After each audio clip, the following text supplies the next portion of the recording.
Hello everyone, কেমন আছো তোমরা সবাই? আশা করি ভালো আছো। আমিও খুব ভালো আছি। চলে গিয়েছিলাম মেলা ঘুরতে।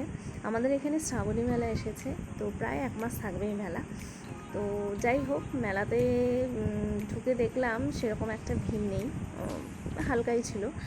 আর এই দেখো, জুয়েলারির দোকান, আর দেখতেই পেলে তার আগে শাড়ির দোকান। তো শাড়ি আর জুয়েলারির দোকান দেখলে আমার চোখটা একদম আটকে যায়। তো যাই হোক, আর সব থেকে এই মেলায় ভয়ঙ্কর অভিজ্ঞতা হচ্ছে আমার এই যে দেখো নাগরদোলনা। দেখতে পাচ্ছ আমার মুখটার কী অবস্থা, বিশ্বাস করবে না, আমার নিঃশ্বাস প্রায় বন্ধ হয়ে যাওয়ার মতো, গা হাত পা ঠান্ডা হয়ে গিয়েছিলো, কাঁপাকাঁপি আমি শুরু করে দিয়েছিলাম। আমার বর জোর করে এই নাগরদোলনায় উঠিয়েছে, এবং প্রথমবার জীবনে এই বড় নাগরদোলনায় উঠেছি। তো বুঝতেই পারছো কী অবস্থা হতে পারে। তো যাই হোক, মেলা টেলা ঘুরে সেরকম কিছু কেনাকাটা করিনি। তারপর বাইরেই মোমো চাউমিন খেয়ে বাড়ি চলে এসেছিলাম।